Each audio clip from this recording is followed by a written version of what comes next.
Hi, and welcome to podcast number 1 of the Twisted Threads podcast. This podcast is going to be about knitting, crocheting, maybe some sewing, anything crafty that I can dive my little hands right into. My name's Stacy, and I will be your host. I live in the Sierra Nevada mountains in California, and I am 25. I live here with my husband and our 2 fur babies, which you'll probably see them on the chair behind me at some point in this, or on my lap, because once they figure out that I'm sitting here talking to myself, they're going to want to be part of the attention. I'll tell you a little bit about myself. I learned to crochet when I was very, very young. My mom taught me. She's amazing. She makes afghans and a whole bunch of cool stuff. I was probably 4 or 5. She taught me the chain stitch, and I would literally take a skein of yarn and chain stitch the entire thing back and forth, back and forth, back and forth across the living room, and that's what she used to decorate the house for Christmas. We would have a chain stitched garland running back and forth across the walls, out onto the Christmas tree, around the deck railing, wherever it could go, it went. That was about the extent of my crocheting until I was a little bit older. Then I started to make granny squares. Around 11 or 12, I told my mom I wanted to learn how to knit, and she was not a knitter. My great-grandma was a knitter, but she had passed away in '99, and I was younger than 12 then. Excuse me. So my mom bought me a Learn How to Knit book with the little knitting needle pack and some yarn, and she bought me a DVD. Or a CD. So I put it in the computer, and all it did was show you how to cast on and do the knit stitch. So I made hideous knit garter stitch scarves out of fun fur all through middle school.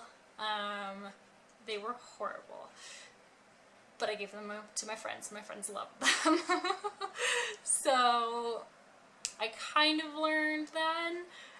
I recently picked it up probably 3 or 4 years ago, and started to get back into it. I was crocheting hats to sell in a consignment store locally, and I really wanted to do some knit hats as well because there were other crocheters in there. So I picked back up knitting, and these last 2 years, I've really gotten back into it.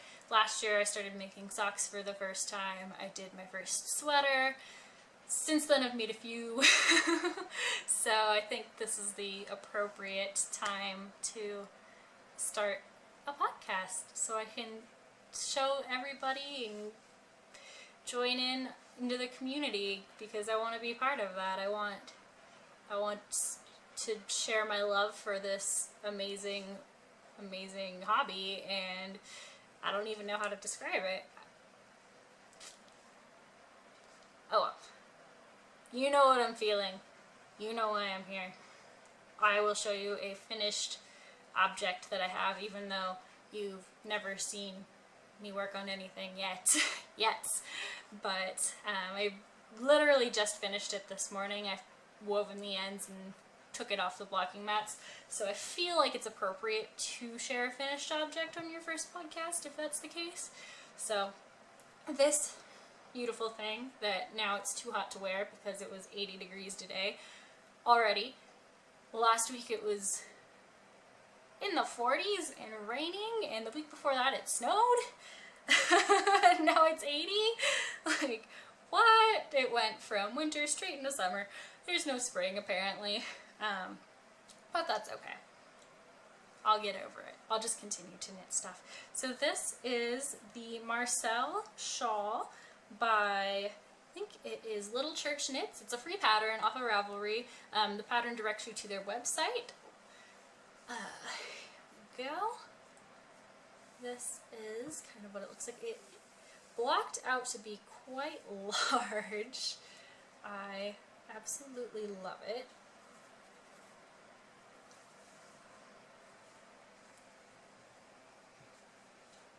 Woo. That's about the extent of my shawl wearing. I am way more of a sock and a sweater knitter than a shawl knitter, and I have absolutely no idea how to wear them, especially because these last previous winters I have worked in a place where I couldn't wear neckwear like this, and I've recently started doing bookwork from home, so I can wear whatever the heck I want now. So, woohoo! Let me tell you a little bit about the yarn. So the main color, this blue, is Madeline Tosh. It's their Euro sock, and it is gorgeous and speckly and amazing. I decided to treat myself to their yarn club. So this was the first yarn that I got out of the yarn club. I'm not sure what the name is anymore. I threw the tag out after I started working on it. I know, bad Stacy, but I didn't know I was going to be podcasting. Sorry. The second color, or the contrasting color, which is it kind of blends in a little bit because it has a strip of this exact same color blue, so you can't really, the strips don't look totally even. I guess that's what I'm trying to say. That is Knit Picks Hawthorne in Vancouver, and I love the colors. It is gorgeous. I hate knitting with Hawthorne. It feels like plastic. I unfortunately have a ton of it stashed because Black Friday and they were like $4 a skein. So what are you going to do if you've never used a yarn before and they're $4 each? You buy almost every single color. So I guess I'm still going to knit with them or give them to somebody. But it feels like knitting with plastic. The outcome isn't bad, and after it's blocked, it's pretty soft. But it's not my favorite. So this I called the Blue Wave Shawl because it's just got the kind of I don't even know what it's called, like a feather and fan down at the bottom, but it's super easy. It like took me a week to do. I'm in the process of working on 2 sweaters, not for myself, so I really wanted something that I could whip up for me. Excuse me. So that is my finished object. I have others, but they're not as recent as that, so I don't feel like I should show them. I will wear them eventually and then talk about them, but I'll get into a work in progress. I have my work in progress in my Lone Larch bag. I love her bags. I started hoarding them, and I almost got this one on fire. I was sitting on my couch, which is behind me over there, before I got this chair, in my little knitting nook, which that's my stash, and I had a candle on. We have a big cedar hope chest just next to the couch. Had a candle burning, and I think the phone rang or something, and I went to get up, so I threw the bag over, and usually there's, here, I'll show you on this one. She has these beautiful little suede ties on the ends as a zipper pull. I caught mine on fire. I'm so lucky that it just caught the zipper pull on fire. So, hallelujah. I still have a bag. I do have 3 other ones from her. So, it wouldn't have been my only one, but I would have hysterically cried.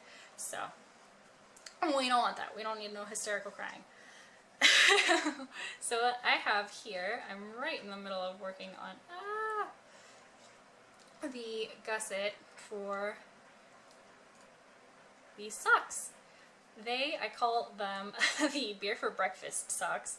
They are going to be a birthday gift for my husband. So Travis, if you're watching, you've already seen them, so I guess, oh well.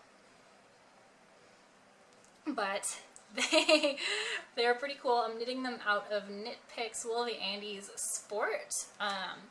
I found the beer chart on Ravelry. It's a free chart. I don't remember who it's by, but if you just search beer chart, it'll come up, and it comes with beer bottles and then the beer steins, or beer glasses, I guess.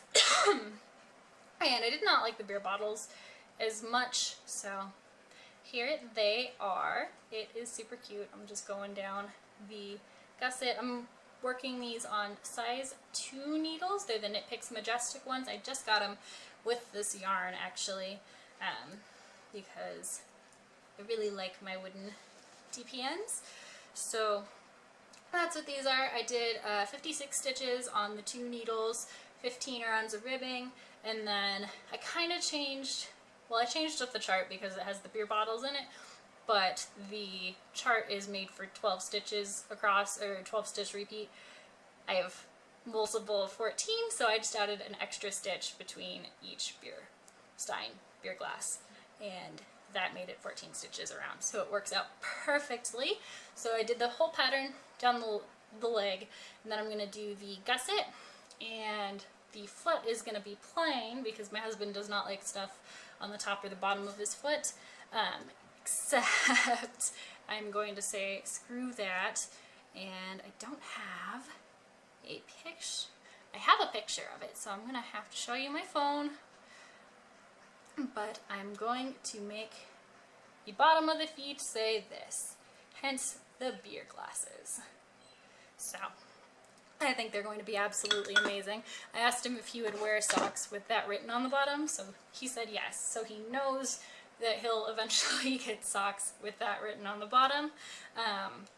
He just doesn't know that the tops are going to have little beer glasses, and I'm sure he will never, absolutely ever wear them out of the house because he's just not that type of person. He refuses to make me, or to let me knit him a sweater, but I'm still going to do that too. But it's the thought that counts, and I like knitting for other people. I love forcing my knits upon them, and he'll appreciate them by keeping them safe in their dresser drawer and never wearing them, unless I put them on his feet, which sometimes I have had to do.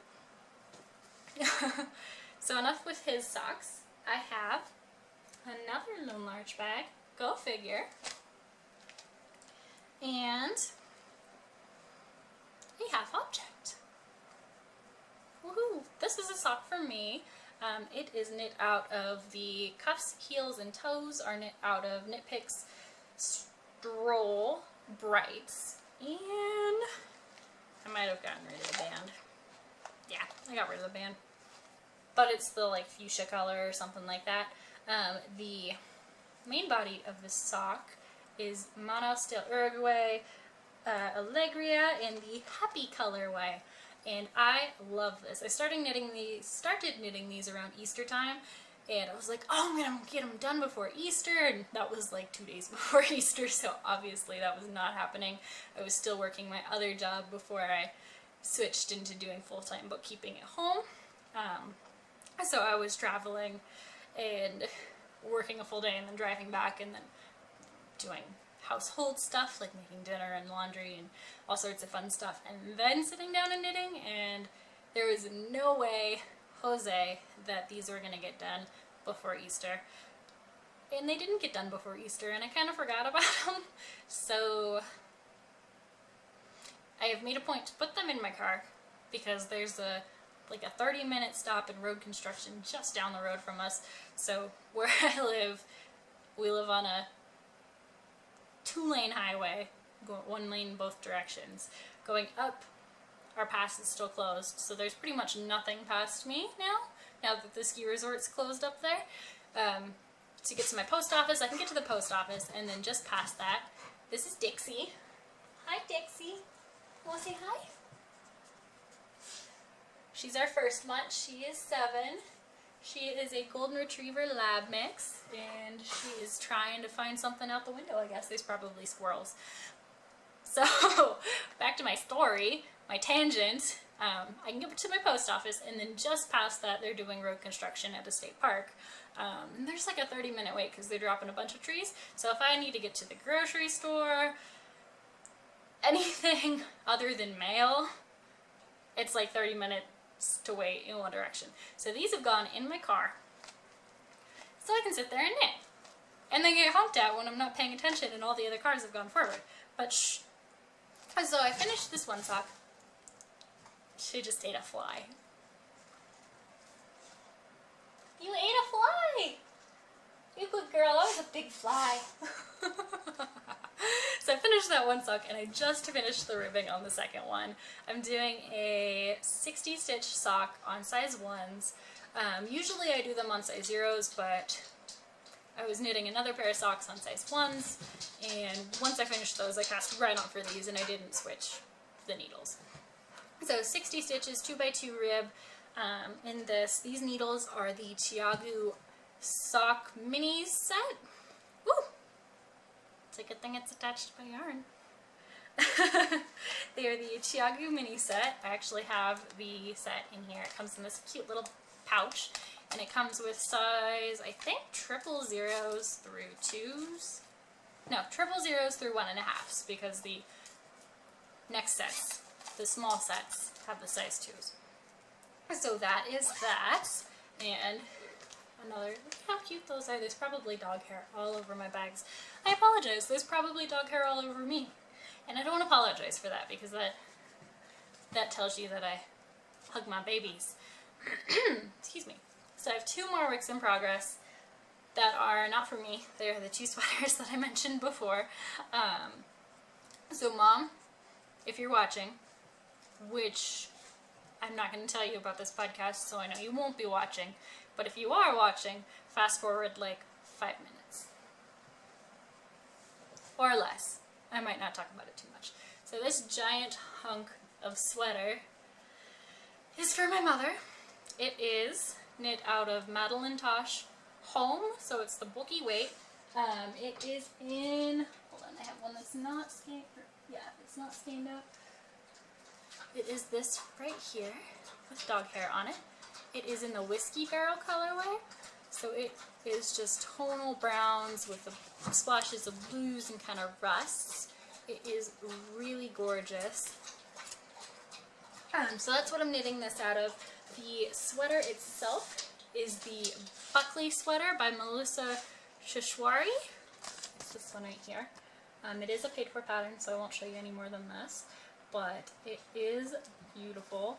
I'm actually going to make myself one right after I finish hers. I think I'm going to cast on one for myself, but I might not, because that's what I said about the next one too, so we'll see. So it's got this textured back and then a shawl collar, and this one does have pockets. My mom wants hers extra long. She wants it to hit about mid-thigh, so I told her if it hits mid-thigh, your arms aren't going to reach to fit anything in your pockets, and you're not going to hike the sweater up on the sides to, What are you doing? You want to come here? You're not going to hike the sweater up on the sides to stick stuff in the pockets. So this is my other fur baby. This is Rebel. He is a Dachshund and Queensland Heeler mix. So he has the Queensland colors, but he's long like a Dachshund. And he's probably 35 pounds, so he's pretty funny looking. He's got these little stubby legs. I'm sure you'll see a better shot of him later.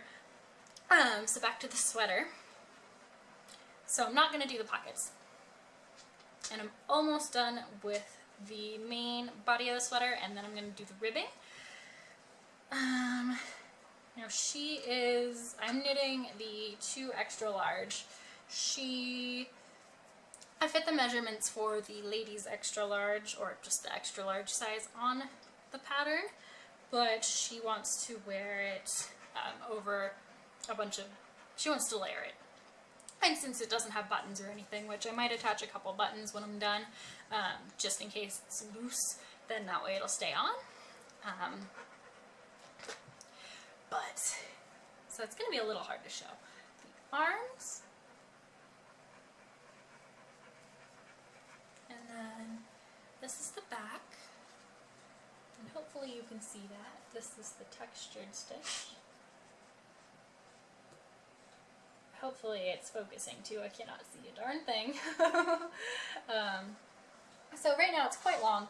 I've probably got another inch or so to do on the length of the body, and then I'm going to do about 4 inches of ribbing.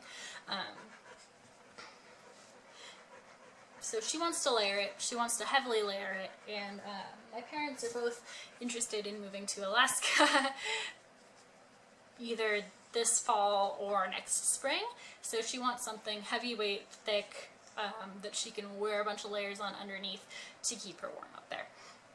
So with that being said, that's why I'm making a size larger than she wants, and she's very busty, so I want to make sure that it'll fit around her. And when she tried it on, because I thought the arms were very, very wide, so I made her, after I knit down to the arm, separating for the arms, knit a couple more inches, and then I did the sleeves. And after I realized that the sleeves were super wide, I was like, okay, well, I'll rip them out, but I'm not gonna rip them out after I knit the entire sweater and then give it to her. So I drove right over to her house, put it on her, asked her if she liked the sleeves. She likes the sleeves, so now if it was for me, when I make that, if those sleeves are 4 inches wider than my arm, or probably 6 inches wider than my arms, I will rip those suckers out in a heartbeat. But she didn't mind, so can't complain. And if she changes her mind when they move it to Alaska, she can always mail it back and I'll fix it and she can pay to ship it back up to her. So that's my mom's sweater. Now, Mom knows about this, so Mom, you can watch now, but Dad, oh, and the reason she's not allowed to see that sweater is I don't want her to know how far along I've gotten on it. I want to surprise her with it. Hopefully I can have it done by Mother's Day, which is a couple weeks. All I have to do is like 6 inches on the body and then the collar, and I think that's totally doable. Should be able to do that just fine. So this sweater here that I have just in this bag, it's covered in dog hair. The sweater isn't, the bag is. It's a surprise. My mom knows, but my dad does not. He has no idea.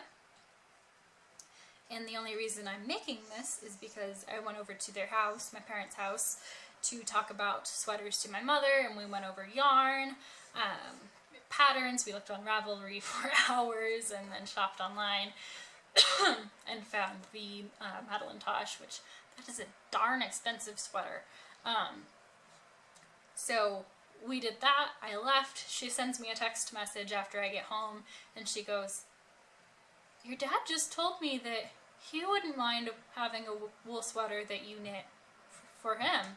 And I was like, okay, well, what size shirt does he wear? And she said a men's large, extra large, so I was like, okay, well, I don't think you can get away with measuring his chest or anything else without him getting suspicious. So I just went off of that and kind of flying by the seat of my pants. Hopefully it fits. I'm sure it will. If anything, it'll be a little loose and he can wear something underneath it.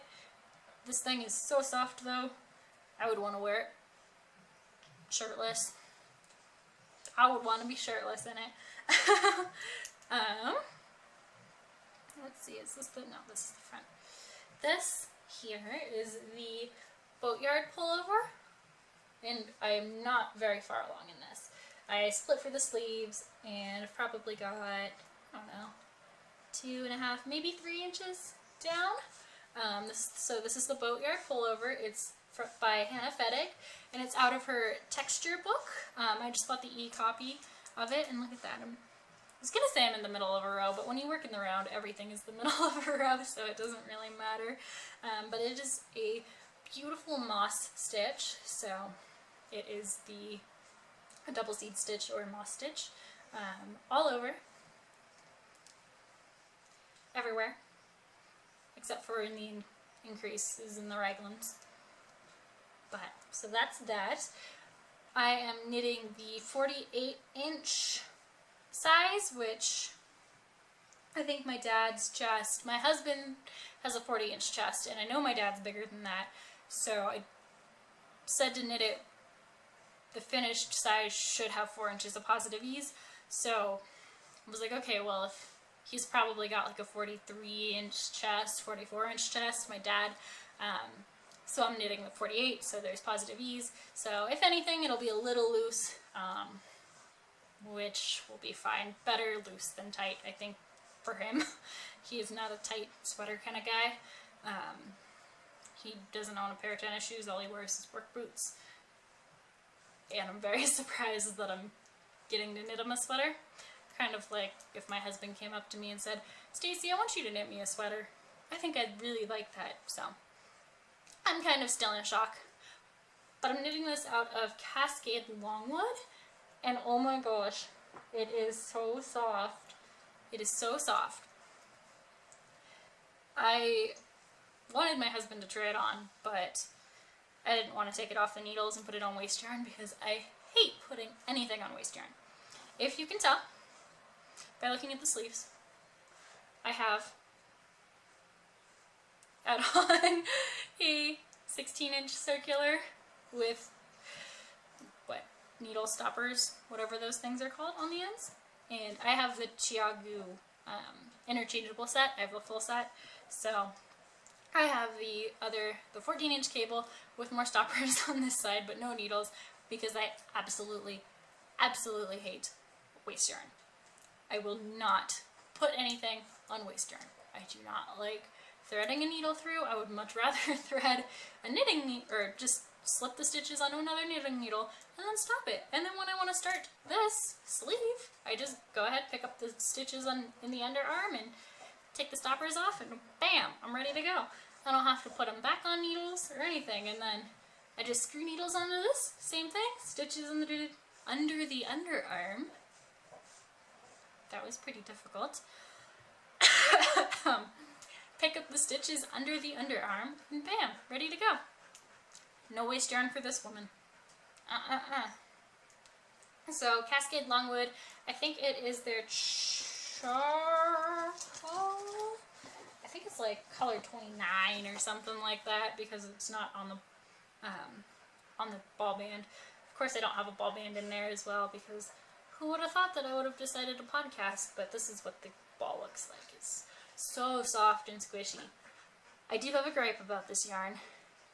Well, it is so soft and it is so squishy, and it makes this texture look amazing. It is the splittiest darn yarn I have ever had to deal with. And maybe if I wasn't knitting with Chiagus and I was knitting with like wooden needles or something that was a little more blunt, it would be fine. But with the needles that I'm using, which are the only needles that I have because I have upgraded, and like all of my old needles were from the thrift store or Walmart. And the second I got the Chiagus, I have a couple ones from Walmart still, because I like the bamboo. I use bamboo for certain things. But everything that came from the thrift store that's older than I am got tossed. So I have no other options, and they work perfectly fine, and I am not gonna go and purchase new needles just to try them and see if the yarn doesn't split as much, because I have a feeling it's still gonna split regardless of the needles that I use. So those are all of my works in progress. It's kind of weird talking to a camera, but I might be able to get used to it. If I can't get used to it, I guess I won't do another episode. But I think I can. I'm gonna channel Thomas the Train. I think I can. But yeah, so I'm not quite sure what else to talk about this time around. I'm not going to show you any acquisitions or anything, because the only thing that I got was the yarn for my husband's beer for breakfast socks. Oh, I did, speaking of those socks, I can kind of show you the chart that I'm making up for the bottom, that if you can read this, bring me a beer, bottom of the socks. This is just my first rough draft, so what I did was, I think I'm going to do about 50 rows, which it's really tight up here, so I'm going to draw this out again, do more spacing, kind of center the spacing a little bit more. But I know that the bottom of the foot is 28 stitches, so that's 28 stitches across, 50 rows deep, which I think should be alright. I have a cutout of his foot. I just won't know until I get there, but typically on 1.5, so I'll do around 60 on fingering weight for him, 65 rows. I'm a pretty loose knitter, so that's 50 seemed pretty good, not including the toe. And then of course, if it's looking like it's getting too long, I'll just start doing the toe shaping and continuing to add the probably the word this, and just shape around it if I have to. He's never gonna know. So I just learned that my camera cuts off at 29 minutes exactly, which is the weirdest place to stop. You would think it would stop recording after like 10 or 20 or 30 minutes, but no, it stops off at 29 minutes. So I looked through all my video to see where it cut off, and I think I was talking about this, and I was saying that this is the first time that I have ever kind of done any of my own charted color work or anything like that. It's not really color work, but I guess kind of. I mean, it's stranded color work for the most part. This is the first time I've ever made something up myself, so I'm kind of excited and kind of nervous for that. But yeah, that's about it. That's about all the knitting talk. I mean, I could go on and on about other projects and whatnot, but I don't want to bore you too madly on my first episode. I would hate to do that. You're probably already sleeping, so at least I'm good at putting you to sleep, so you should continue watching every night before bed. So yeah, that's about it. I think I'm gonna record probably either every week or every other week. We'll just see how much knitting I get done, and if I have enough content for weekly, or if I have enough to talk about, not even content, I will do weekly if I don't have a lot to talk about or if I haven't done anything. Bi-weekly seems like it would be perfectly fine. Dixie, are you watching me? How long have you been there? She wants to be on the camera too. The other one's right here. So I think bi-weekly, yeah, would be perfectly fine as well. We'll just see how it goes, and hopefully I do another one. If you want to follow me anywhere else, I am Stacie Lee with 5 E's, so STACIELEEEE on both Ravelry and Instagram. I'm just kind of starting to get into Ravelry. I just uploaded some pictures of projects and entered in some info there. I want to take pictures of all of my stash as well and put it all on there. I've never used Ravelry for anything other than buying and downloading patterns and keeping my patterns on there. So I'm trying to get into making projects. I have not made project pages for these sweaters. I did just do one for the socks yesterday when I started them. But I'm going to try and get better about that. I may make a Ravelry group for the podcast if it seems like something that I'm going to record again. Maybe we'll wait a couple episodes before I do that. But yeah, if you like this, please give me a thumbs up, and I really would appreciate any comments, constructive criticism, anything you want to tell me that I can do better or improve on. Just leave them down below here, I guess. That would be the best way for me to find them, or find me on Instagram and send me a message there, or on Ravelry and send me a message there, and let me know if there's anything you want to see or anything I can improve. And yeah, I will see you in a week or two, and hopefully you have a great week, and happy knitting! Bye!